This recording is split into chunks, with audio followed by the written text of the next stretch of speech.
राम राम बंधुओं, ज्योतिर्लोक में आपका हार्दिक स्वागत है। पिछले वीडियो में हमने इष्टकाल बनाना सीखा था और अब उसी इष्टकाल के आधार पर इसे समझने में सुविधा होगी, लग्न निकालना या लग्न बनाना सीखेंगे। लग्न इष्टकाल से ही बनता है। लग्न की आवश्यकता दो होती है सामान्य विधि में। सामान्य विधि से लग्न ज्ञात करने के लिए दो आवश्यकता होती है, एक इष्टकाल की और दूसरा सूर्य राशि आदि की। स्पष्ट सूर्य कहते हैं तात्कालिक होने पर। और सामान्य विधि में पंचांग में जिस समय का भी दिया हो, चाहे वो औदयिक हो अथवा मिश्रमान कालिक हो, वही ग्रहण कर लिया जाता है। यद्यपि उसको अनुमान से भी तात्कालिक बनाया जा सकता है। हम यहाँ पर अनुमान से तात्कालिक बनाते हुए स्पष्ट लग्न अंश ज्ञात करने का प्रयास करेंगे और उसी इष्टकाल के आधार पर लग्न कैसे निकाला जाता है सारणी विधि से, इसे सीखेंगे, समझने का प्रयास करेंगे। हमारा जो समय था वो सब इस प्रकार से है। लग्न 2:42 दिन और इष्टकाल था इसका 20-26। इष्टकाल था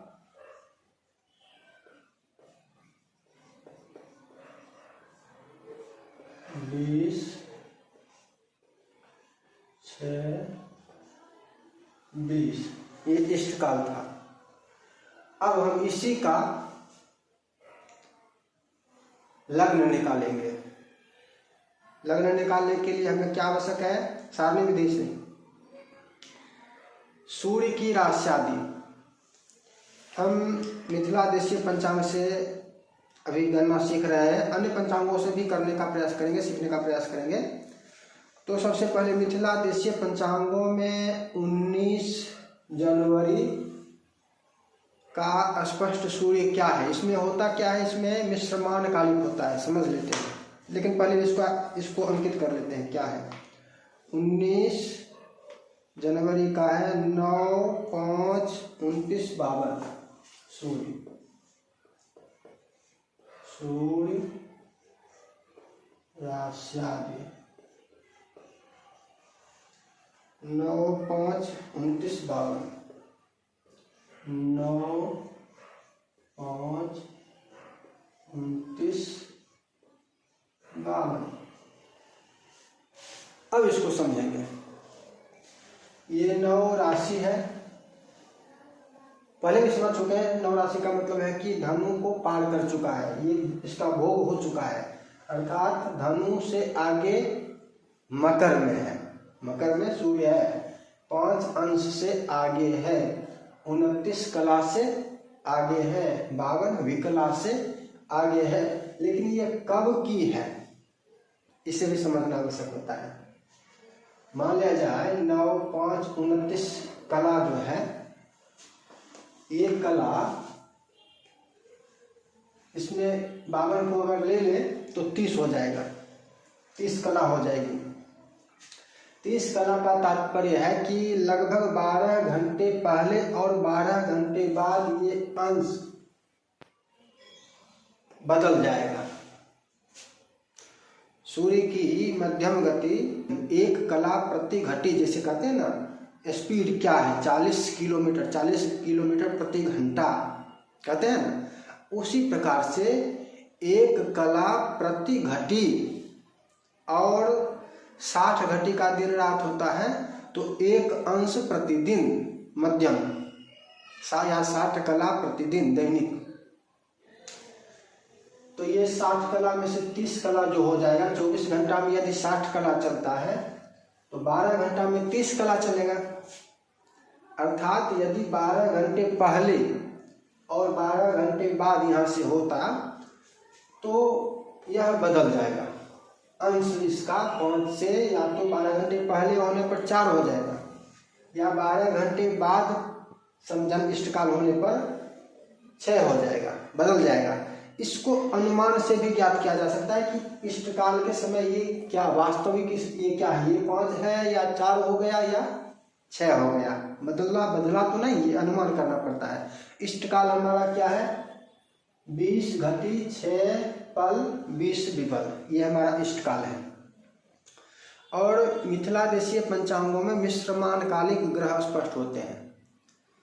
बनारसी पंचांगों में औदयिक ग्रह स्पष्ट होता है सूर्योदय के समय का, तो वहाँ इष्टकाल से ही पता चल जाएगा कि बदला या नहीं। बदला तो उसके अनुसार कर सकते हैं। मिथिला देशीय पंचांग में मिश्रमान कालिक होता है, अर्थात मध्य रात्रि के लगभग का होता है। मिश्रमान इसमें दिया हुआ रहता है। यदि आज का मिश्रमान 19 तारीख का देखें, 43:11 मिश्रमान है, तो ये मिश्रमान से इसका अंतर होगा। इसका अंतर मिश्रमान से होगा। मिश्रमान से ये कम हो रहा है। 20 6 20, 43 में 20 घटी घटा लिए तो 23 घटी हो गया। लगभग 23 घटी पहले है। मिश्रमान का मतलब है ये रात के 12 बजे नहीं कर सकते हैं, मध्य रात्रि का है या स्थानीय 12 बजे रात का है। तो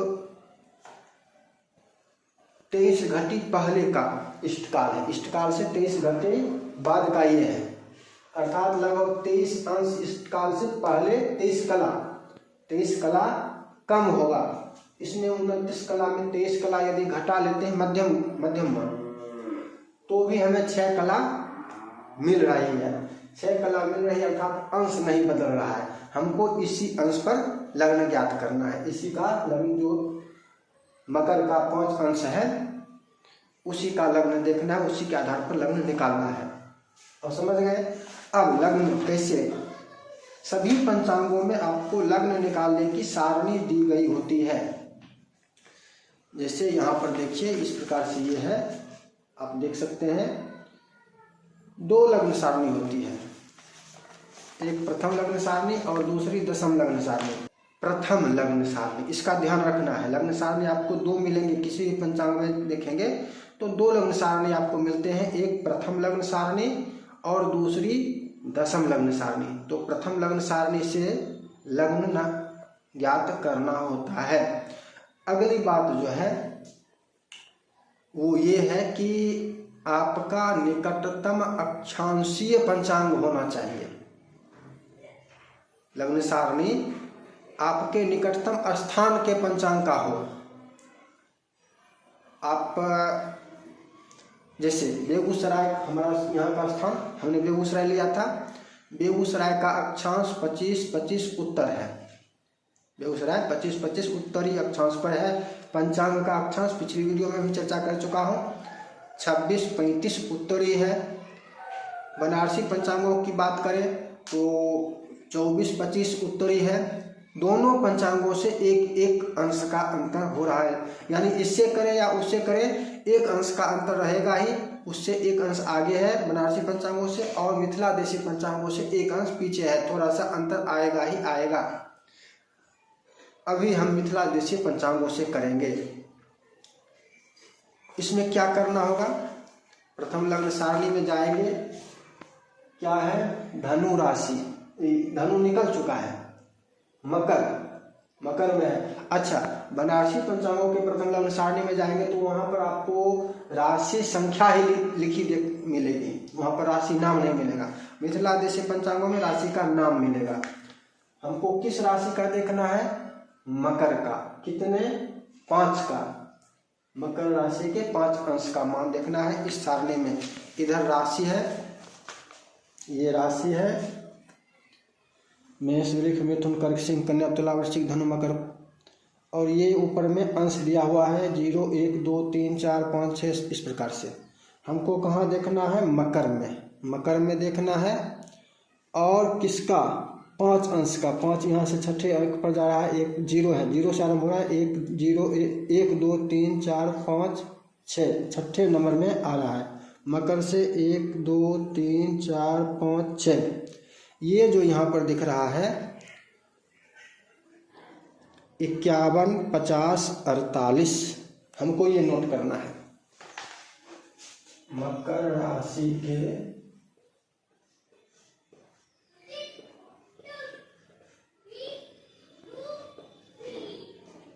5 अंश का मान प्रथम लग्न सारणी से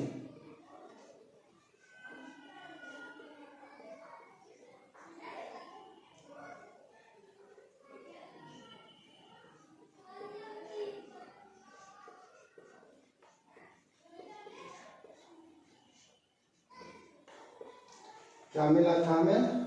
51, 50, 48। 51,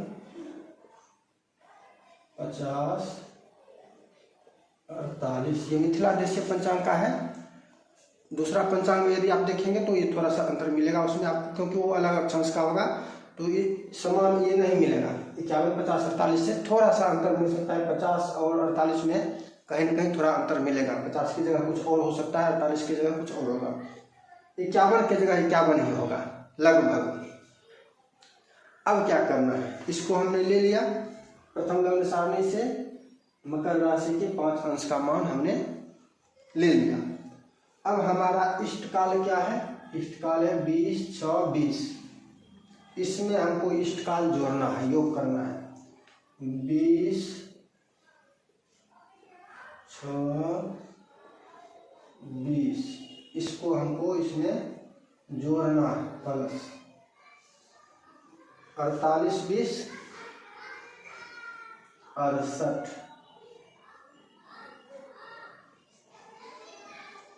50, 6, 56,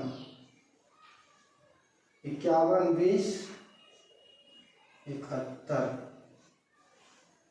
71, 56, 68 हो गया। 68 का 60 एक सठियाना होगा यहाँ पर। एक 60 जो है ये इधर आ जाएगा और ये हो जाएगा 8,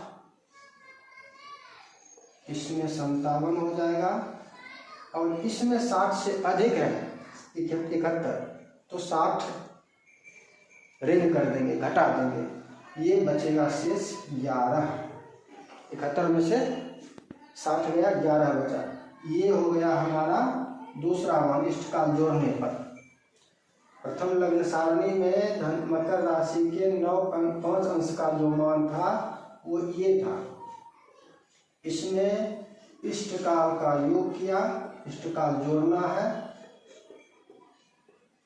इष्टकाल जोड़ना है। इष्टकाल जोड़ने पर आपको ये प्राप्त हुआ, ये लब्धि है। अब क्या करना है? अब इस 51, 57, 8 को फिर पुनः इसी प्रथम लग्न सारणी में ढूंढना है।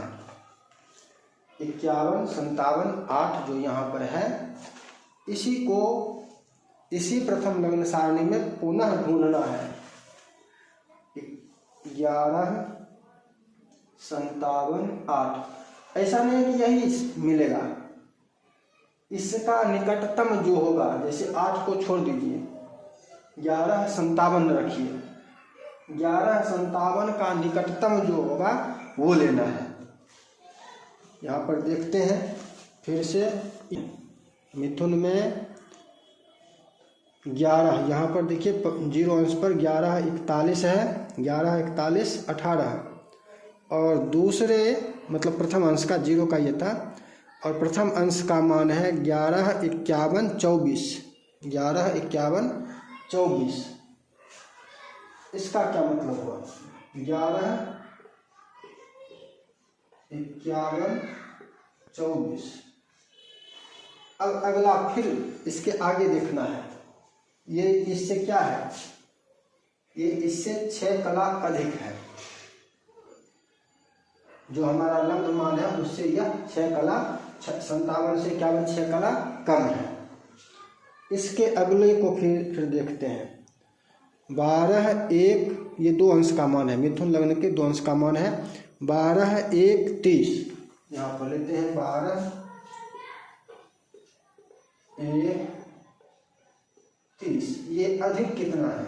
इससे जो लब्ध है उससे 57, 4 इससे 4 अधिक है, मतलब ये 6 कम है, ये 4 अधिक है। निकटतम कौन होगा? 4 वाला, ये निकटतम है। इस मान वाला जो अंश है हम वही ले लेंगे। ये 12 1 30 वाला जो है ये है मिथुन लग्न, मिथुन राशि है और 2 अंश का मान है।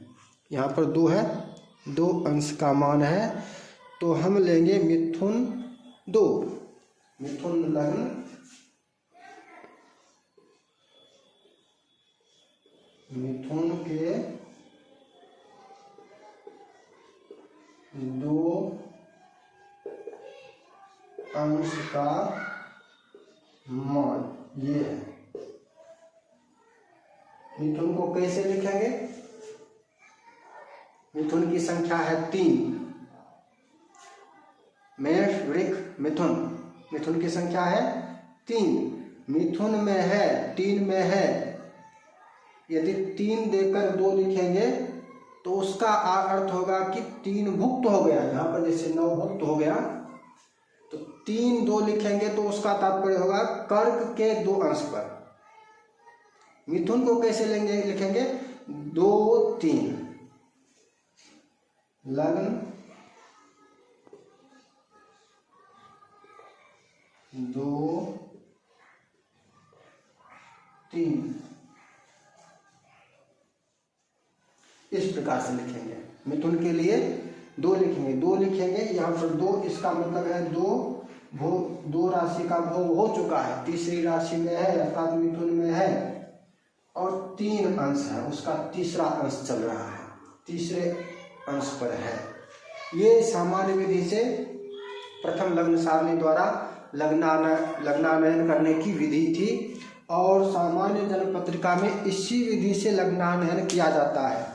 आगे हम सूक्ष्म लग्नानयन सब कुछ गंभीरता से समझेंगे, लेकिन अभी प्रारंभ में जब सीखने की बात है तो सरल सामान्य विधि को पहले सीख लेते हैं। जब तक सामान्य विधि को नहीं सीखेंगे तब तक विशेष विधि नहीं समझ में आएगी। सामान्य विधि को जब समझ लेंगे, इसका पर्याप्त अभ्यास कर लेंगे, तब विशेष विधियां समझ में आएंगी। ज्योतिष सीखने से संबंधित बहुत सारे आलेख आपको मिलेंगे हमारी वेबसाइट पर। वेबसाइट का URL है panchang.कर्मकांडसीखें.in, आपको यहाँ स्क्रीन पर भी दिख जाएगा। और कर्मकांड यदि सीखना चाहते हैं तो उसके लिए भी वेबसाइट है कर्मकांडविधि.in, इसका भी लिंक आपको यहाँ दिख रहा होगा और डिस्क्रिप्शन बॉक्स में भी मिल जाएगा। वहाँ जाकर आप वेबसाइट पर जाकर आप बहुत सारे आलेख, यहाँ पर जो चर्चा हो रही है इससे आगे के आलेख भी आपको वहाँ पर मिल जाएंगे। जो ये नहीं कि जो यहाँ चर्चा है वही आलेख है, वहाँ पर बहुत सारे आलेख मिलेंगे और यहाँ पर जितनी चर्चा नहीं कर सकते इससे बहुत अधिक जानकारी आपको वेबसाइट पर जो आलेख हैं ज्योतिष सीखे में वो आपको वहाँ पर मिलेंगे। फिर मिलेंगे नई चर्चा के साथ। जय जय श्री राधे।